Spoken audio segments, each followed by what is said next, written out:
polisi menggerebek rumah di Desa Ketindan, Kecamatan Lawang, Kabupaten Malang, untuk menangkap Hendy, 28, dan istrinya, Dinda, pelaku penyuntikan obat terlarang kepada siswi SMA berinisial Echa, 17, yang merupakan adik kandung Hendy. Penggerebekan dilakukan Sabtu 11 Oktober sore, sehari setelah kejadian.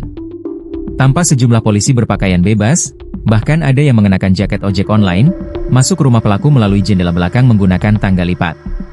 Warga sekitar terlihat menyaksikan proses penggerebekan tersebut. Dari hasil operasi, polisi menangkap Hendy, Dinda, dan pengedar obat terlarang bernama Cipeng. Ketiganya kini berstatus tersangka dengan jeratan pasal 89 ayat 1 junto pasal 76J UU Perlindungan Anak dan atau pasal 133 ayat 2 UU Narkotika. Inilah motif kakak di Malang tega suntikan sabu ke tubuh adik kandungnya. Seorang kakak di Malang tega menyuntikkan sabu ke tubuh adiknya. Tak hanya menyuntikkan sabu, sang kakak juga mengancam akan menjual adiknya. Diduga, pelaku merasa sakit hati karena tidak mendapatkan perlakuan baik dari orang tuanya. Kapolres Malang, AKBP Danang Setio mengatakan peristiwa kakak menyuntikkan sabu ke tubuh adik ini terjadi pada 10 Oktober 2025 lalu.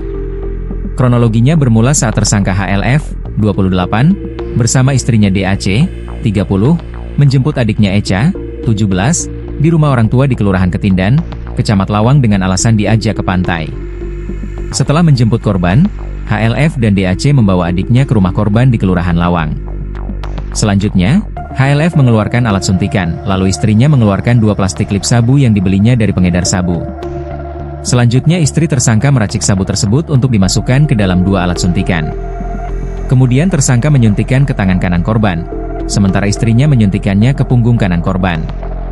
Tetapi korban memberontak, kata Danang dilansir tribun-medan.com dari Tribun Jatim, Selasa, 28 Oktober 2025, meskipun korban memberontak, tersangka tetap menyuntikkan sabu itu ke tangan kanan, dan siku bagian dalam lengan kanan.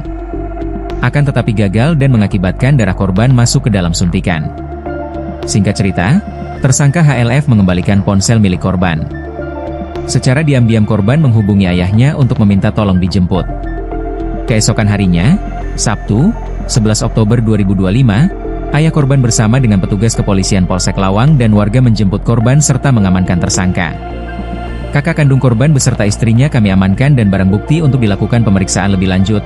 Jelasnya, berdasarkan keterangan tersangka, ia melakukan hal ini akibat memiliki dendam terhadap orang tuanya karena merasa tidak diperlakukan dengan baik. Tersangka menginginkan korban merasakan apa yang pernah dirasakan oleh tersangka DAC yang dulunya pernah diberi sabu oleh ibunya.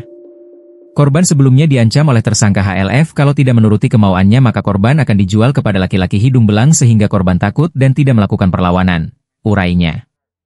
Akibat perbuatannya, tersangka dikenakan pasal 89 ayat 1, Jo pasal 76J UU RI nomor 35 tahun 2014 tentang perubahan atas UU Republik Indonesia nomor 23 tahun 2002 tentang perlindungan anak menjadi undang-undang dan atau pasal 133 ayat 2. UU RI nomor 35 tahun 2009 tentang narkotika.